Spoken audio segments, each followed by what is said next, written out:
మనం పిల్లలు స్కూల్ నుండి వచ్చేసరికి కూడా ఈజీగా ప్రిపేర్ చేయొచ్చు. అప్పటికప్పుడు వేడి వేడిగా చేసుకునే ఈ అరటికాయ బజ్జీలు ఎలా ప్రిపేర్ చేయాలో చూపిస్తున్నాను.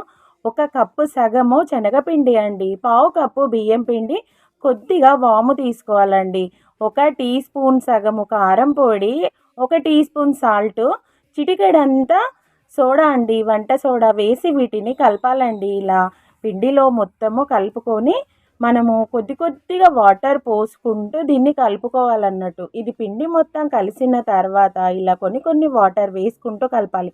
ఒకేసారి పోస్తే పిండి అనేది కూడా పల్చగా అవుతుంది.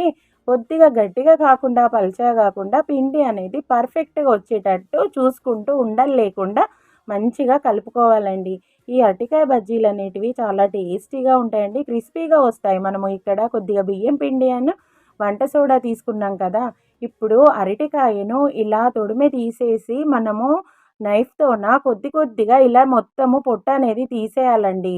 ఇది కొంచెం ఉన్నా కానీ స్లైసర్ పైన మనకు తట్టుకొని సరిగ్గా స్లైసెస్ అనేటివి రావన్నట్టు. ఇలా మొత్తము ఈ అరటికాయ తొక్కననేసి తీసేయాలి.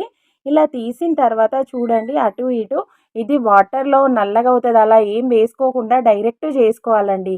ఇలా మనము స్లైసర్ పైన దీన్ని మెల్లిగా చేసేసుకోవాలి పీసెస్ లాగా. చూడండి నేను ఇక్కడ ఇప్పుడు మీకు చూపిస్తున్నాను. కొద్ది కొద్దిగా తట్టుకున్నట్టు కూడా కాకుండా పర్ఫెక్ట్గా వచ్చేస్తుంది. ఇలా పొడువుగా స్లైసెస్ లాగా వచ్చే వరకు మనము ముందే డీప్ ఫ్రైకి సరిపడా ఆయిల్ పెట్టేసుకోవాలండి. కొద్దిగా ఆయిల్ హీట్ అయిందని చూసుకొని మనం ఇప్పుడు ఇక్కడ ఒక్కొక్కటి తీసుకొని ఇందులో అటు ఇటు ముంచుకొని కొద్దిగా జస్ట్ ఇలా మనము అనేసేయాలండి సైడ్కి అటు ఇటు. అంటే పిండి అనేది ఎక్కువ పట్టకుండా మనకు పర్ఫెక్ట్ రెసిపీ అనేది వచ్చేస్తుంది అన్నట్టు. కొద్దిగా ఫ్లేమ్ మీడియం పెట్టేసుకోవాలి. లోగా ఉంది కాబట్టి కొంచెం మీడియం పెట్టుకొని ఇవి కొద్దిగా డీప్ ఫ్రై అయిన తర్వాత వీటిని అటు ఇటు టర్న్ చేసుకోవాలండి. చూసుకుంటూ వీటిని డీప్ ఫ్రై చేసుకోవాలి.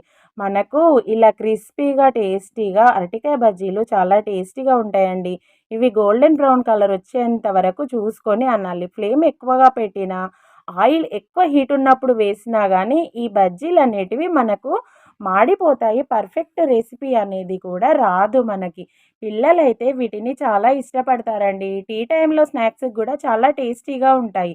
అరటికాయ బజ్జీలని ఎంత ఈజీగా అంటే సింపుల్ ప్రాసెస్లో చేసేసుకోవచ్చు. చూడండి మనకు పర్ఫెక్ట్గా గోల్డెన్ బ్రౌన్ కలర్ వచ్చేసినాయి కదా.